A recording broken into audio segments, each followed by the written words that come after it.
Hello, what's up? This is Rain Manguera and this is Tech Chariot para sa ulo ng mga balita. Sa GSM Arena, Redmi Note 13 Pro Plus to arrive this month with Dimensity 7200 Ultra and 200 megapixel camera. Redmi Note 13 Pro is coming to town. Sa Giz Guide, Redmi 12 naman is coming to the Philippines on September 20. Ilang araw na lang mula ngayon, mga like 1 week na lang yata. Redmi 12, upcoming na rin. Sa Tom's Guide, millions of cheap Android TV boxes come pre-infected with botnet malware. Meron ba kayong Android TV sa bahay?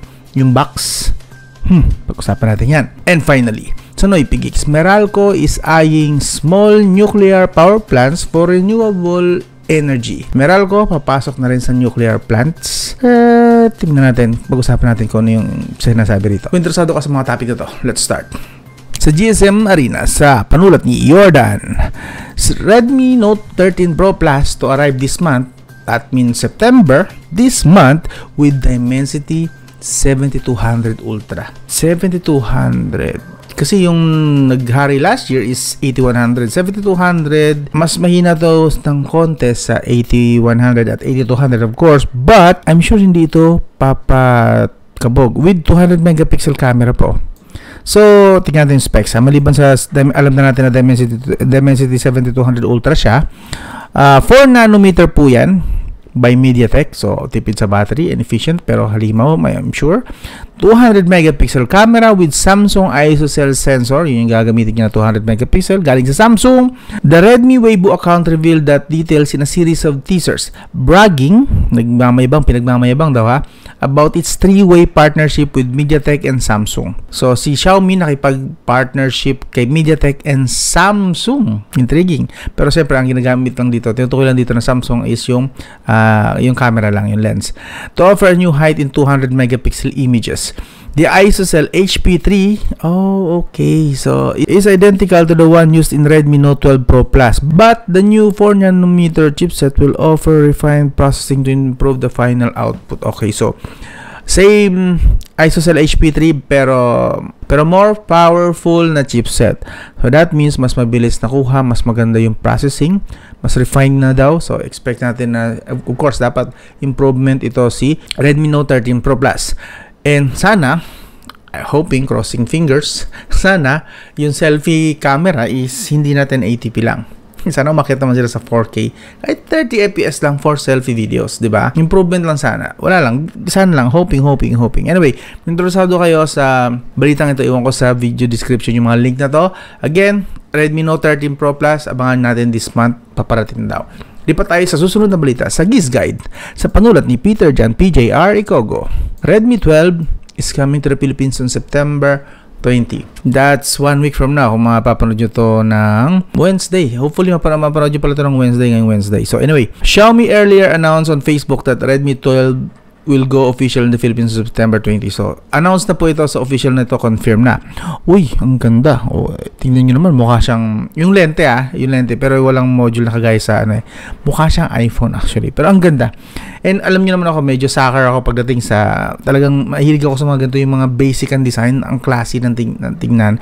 Mas mukhang mamahaling kasi siya. Tingnan nyo naman, and this one, woo! Note that there is no mention of 5G, although 4G lang ito. So, we can assume that the company will be bringing the 4G version of the said device. Ito, possible specs, 6.79-inch. Uy, malaki-laki. Gorilla Glass 3. Protected. LCD lang po ito. 90Hz screen refresh rate with 240Hz touch sampling rate. So, pwede na rin sa mga medyo casual na gamer.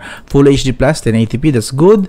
With 388 ppi, taas ng kanyang ppi. MediaTek Helio yun lang MediaTek Helio G88. So, let's assume siguro na mura lang ito. Budget lang siguro ito. Palak pa naman, hindi na, bihira na ako makakita ng G-series itong patapos na ng 2023. Meron pa rin pala. GT8 with dual core, G52, pero naka-overclock siya sa 1000 MHz. So, tinaas nila yung graphics. So, and overclock means possible na may tendency ito for overheating. Pero tingnan natin, baka mamaya maganda yung cooling system, 'di ba? Tingnan natin, 4GB and 8GB na variant at 128 and 256GB na variant naman sa storage. Ito RAM, storage and eMMC 5.1. Medyo nadismaya ako doon. So, possible siguro, ito akin lang naman to, opinion ko lang naman to. Sa specs niya, with 5,000 mAh na battery, supported naman yung 2.4 GHz and 5 GHz na Wi-Fi, 5G alanganin yan, 4G LTE, 50 megapixel na camera. Para sa akin, ang makatarungan na price nito is nasa G88, sa mga 6 to 7,000. Para sa akin lang yun, kasi 'di ba? Meron na kasi ngayong Dimensity 6020, which is dating Dimensity 700, below nasa 8,000 to 9,000 'yon. May 5G, ito walang 5G, so dapat nasa 6,000 to. Umikot doon, hindi lalayo, hindi na to, parang feeling ko lang sa akin lang. I'm sure baka iba yun sa inyo. Wala tong karapatang umakyat ng 8 to 9,000 pesos. Sa akin lang naman. Anyway, kung interesado kayo, yung link sa video description, iwan ko na lang yung details nito. Okay? Anyway, lipat tayo sa Tom's Guide sa panulat ni Nick Pino. Millions of cheap Android TV boxes scam pre-infected with botnet malware. So, kung meron po kayong mga Android TV boxes, yung square na maliit na Android ang laman, tapos kakabit nyo lang sa mga monitor TV, or kung sa mga smart TV nyo pwede rin ikabit doon. So, napag-alaman po siya na meron po siya mga nakatanim na mga botnet malware. And actually, meron siyang DDoS na attack. So, delikado po ito actually. Nagnanakaw po ito ng mga information data, and kaya po nito actually na pumasok sa mga Wi-Fi router nyo, and possible na manakawang kayo ng mga, hindi lang identity ba, possible talaga na yung mga bank account nyo and other accounts na medyo importante sa inyo, possible na ma-compromise. Mga suspect dito ng mga Android TV boxes ay yung mga, the Android TV devices in questions are made by Allwinner and Rockchip. Yung dalawang yan na mga tagagawa ng chipset ng TV box. Actually, meron ako dito pero hindi ko siya gamit, nakatenga dun.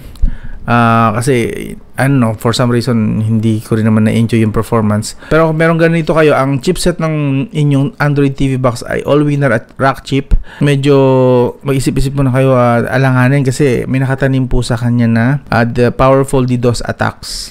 So, posible po kayo manakawan nito anyway. Basahin nyo na lang, yun yung pinakabuod niya actually. So, delikado po technically ang paggamit ng Android TV box, talaga na hindi masyadong kilala yung mga brands and yung may ganito nga na mga chipset. Okay? Tandaan nyo lang po itong dalawang to. Pag ganito yung nasa Android TV box nyo, delikado po actually. Kasi pwede nilang pasukin ng router nyo and ma-access yung lahat na nakakonect sa router na yun. Pwede ma-compromise, pwede ma-hack. Understood? Anyway, finally, sa huling balita, sa Noypi Geeks, sa panulat ni Patrick Cañete, Meralco is eyeing small nuclear power plants for renewable energy. So finally, naisipan na rin ng ating Meralco, dapat matagal na sila dapat nag-initiate nito kasi sila yung pinaka-mother ng electric, yung power source natin Meralco. And finally, naisipan na nila na pasukin yung, pero mga malilitang, small, nakalagay naman dito, mga small nuclear power plants. Okay? So, just so you know, ito po yung context ng article. Actually, pinasadahan ko na siya ng bahagya. Hindi ko pa actually yung buong detalye. Pero, basically, aaralin pa to. They will start a feasibility study before getting into micro modular reactors or MMR. Start feasibility study pa lang po. So, matagal pa to. Don't worry. And also, another program na papasukin nila is sila mismo ang magtataguyod ng scholarship. Ito actually. Moreover, Meralco has already unveiled a scholarship program. Ang ganda sana nito. Kung ito'y kabataan ko, papasukin ko to. Program that will assist Filipinos in studying nuclear energy abroad. So, scholarship, si Meralco mismo ang gagastos ng studies nyo to study nuclear energy abroad.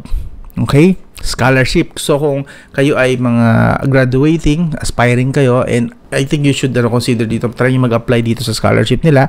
This is so a big plus, and then maybe kayo ang pag-asa ng Pilipinas na finally, magtataguyod dito ng nuclear power dito, mga planta dito sa Pilipinas. Solid to. Pangilinan said that they plan to send young engineers to universities in the United States, Canada, France, Korea, and Japan to study. Hindi, malaki budget nila dito. To study nuclear power and the regulatory side of the business. The program also aims to entice Filipino scientists abroad to go back to the Philippines. So, parang i-invite din nila yung mga Filipino scientists bumalik sa Pilipinas para i-assist ang country sa itong nuclear program na ito. And finally, sabi rito, DOE o Department of Energy's goal is to increase the country's renewable energy share in the overall energy mix to 35% by the year 2030. So, hindi ba, don't worry sa mga takot dyan sa nuclear cheche na effect daw.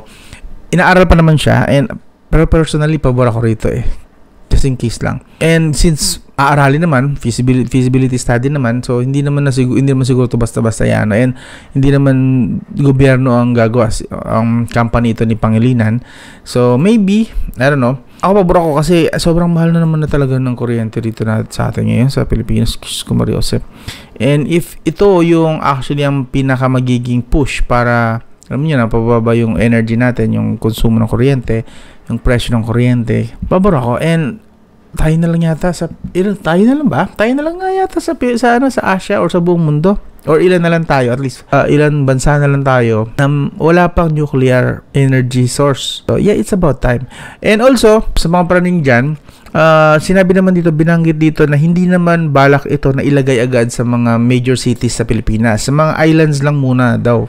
Ayun, it's really meant for island provinces or island cities, data centers for desalination. So, yeah, hindi naman agad ilalagay sa mga major cities. Yeah, i-distribute nila sa mga island provinces lang muna. Anyway, kung interesado kayo again sa mga link dito sa video description, iiwan ko lang po. And yun, pagmamarites ulit ng tech. Siyempre related lagi sa Pilipinas dahil tayo yung mga Pilipino. Hindi ko alam kung ba't ako sumayo. So hanggang doon lang. This is Ray Manguera and you are watching Tech Chariot. I'm out.